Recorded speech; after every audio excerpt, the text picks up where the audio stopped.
very, very warm in here, and I'm going to try not to get too heated when we talk about this, because we all know this subject's going to go down well, right?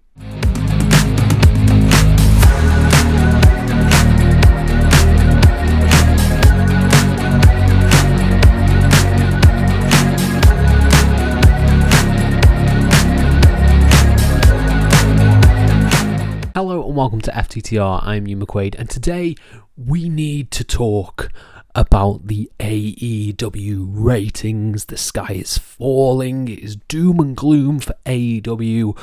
The ratings, man. The ratings. But before we dive into that, please subscribe, please like this video, please comment your thoughts down below, and I'll try and reply to every single one of them as we dive into this. So on Wednesday, Dynamite hit a record low. They hit 500,000 viewers. I think that's quite a lot of people. You know? That's quite a lot of people. But it's not the number that AEW's been hitting. They've usually been in sort of the 700,000, 800,000 range. They've been dipping a little bit from sort of the norm.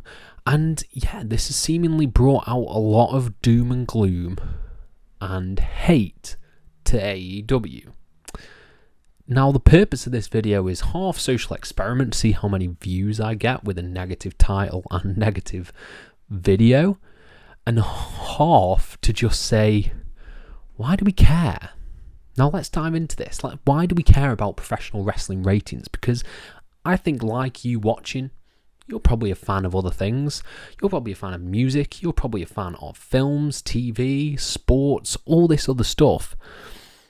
But why is it that the only time in these circles I ever hear about ratings is professional wrestling? I don't hear ratings for Doctor Who. I don't hear ratings for House of the Dragon. I don't hear ratings for The Last of Us. I don't hear ratings for what's coming out, Inside Out 2. Like, we don't talk about ratings. We only seem to talk about ratings in a negative connotation in professional wrestling. And why is that? It's very, very weird. So we'll dive into that. I'm just going to park that thought to the side for a little bit, because I know what you're probably going to say. You're probably going to say, we do hear about ratings in other mediums. It's box office. And yes, I agree. Box office is a way of measuring the success of a film. But talking about bad box office usually isn't very good. Like Furiosa not doing well at the box office. Not great. It was a really, really good movie. And seeing that tank and not do very well only makes me sad. And seeing a load of people, like, who's jumping on Furiosa saying, I'm so glad you're doing terribly. I'm so glad you bombed. No one. So, in the context of AEW ratings coming down, why are people doing that? Why are people jumping on this one figure, this 500,000 figure, and saying, like, this is the end? This is the end of AEW. Because it's not. It's really not. Like, there's so much more to do and so much to be done from a business standpoint that I don't think the sky is falling because they've hit a low rating. Now, I get wrestling fans. I had a full video on wrestling tribalism. It'll probably be above my head somewhere.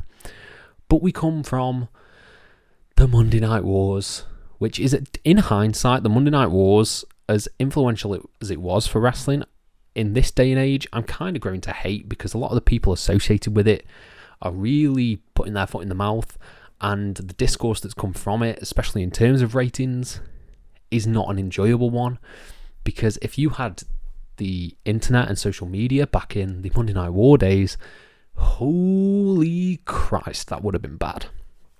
But they used the ratings there. It was a ratings war, WCW versus WWE, Nitro versus Raw, and they were neck and neck. They were going after each other. And that is sort of the only viable comparison you can have in terms of competition. What I mean by that is, wrestling as a whole, you can't measure it. You can't measure its success. You can only measure its success. The only feasible thing is ratings and ticket sales, because it's subjective. I might love Will Ospreay versus Bryan Danielson. You might hate Will Ospreay versus Bryan Danielson. You may love Cody Rhodes versus AJ Styles. I might hate Cody Rhodes versus AJ Styles. There's no tangible way to measure that and measure it in terms of success. So I think that in this sports-based nature of things, the very vocal tribalistic fans have something to latch onto, and that is ratings, and that shows that their thing is winning. But it's not. It's not a war. When are we going to get over the idea that it's a war? Like, it's not. It's one industry. And to see, like, a company not do well and to wish ill on the people who have jobs and livelihoods and are entertaining a portion of fans, like, what are we doing? Why are we fascinated on the ratings? And I think that it's one of these things, right? The ratings, particularly in these past few months even, I've been a little bit distant from sort of American professional wrestling. I've been really watching a lot of Wrestle Universe and watching British Indies, because there's none of that discourse. I think the discourse right now of American professional wrestling, WWE, you can even throw TNA in there to an extent, AEW, has become so unbelievably toxic that it's not necessarily fun to be a part of. Whereas I'm finding that watching Japanese stuff and British stuff, it doesn't come with that. It doesn't come with that, you know? I should be doing a video about Swerve versus potentially Bryan Danielson at Wembley. But instead, I'm talking about the ratings because it's the most significant thing that's come out. And it's what the most people want to talk about. And to that I say, the ratings do not dictate enjoyment. They do not. Just because 500,000 people watch something does not mean it was not good. And it does not mean that you would not enjoy it. Know what I mean? There's so many examples of films that have bombed at the box office that have gone on to be cult classics. You know what bombed at the box office? Shawshank Redemption. You know what bombed at the box office? Rise of the Guardians. You know what bombed at the box office? Real goddamn Steel. And they are awesome.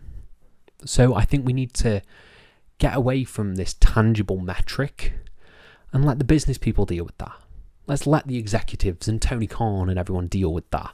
And then eventually, because AEW is going to get a deal, they will get a deal, and we'll hopefully not have to talk about this for another 5 years. Because I'm done. I'm so annoyed. I'm so tired of ratings talks and this looming cloud of doom that is over AEW when they are heading into their biggest event of the season, and that's Wembley. We are 2 months away from Wembley, and we're talking about ratings. What the fuck, man? What the fuck, man? Let's just enjoy wrestling. Can that be done? I think it can. And we can just like everything. We can like what we like. We don't need to hop in and be toxic about everything. I've got that out of my system now, hopefully. I've got that out of my system, and to sort of ease the palate cleanser, I'm going to do a video on my experience at Burning Heart Pro Wrestling, because that was a really fun event. That's going to be coming either tomorrow or Wednesday, but I need to get the rating stuff out of the way, because it's just annoying and silly, isn't it? It's annoying and silly. And I'd like to preface this, actually. You've probably not watched till the end. You probably turned off. You probably disliked the video. But I'd like to sort of end this on the fact that I love wrestling business stuff. I find it so interesting. But I don't go out and scream about it on social media. Like, I can find it interesting that AEW did a 500,000 viewership, but I can sort of enjoy that and I can have a healthy discussion about it. We don't need to be toxic about it and wish the fucking end of the earth on AEW and Tony Khan. That's my 10-minute rant out of the way. I hope you enjoyed. Please hit subscribe, please like this video, please comment your thoughts on the ratings down in the comments below, and I'll try to reply to every single one of them. Thank you all ever so much for your support, and have a nice day.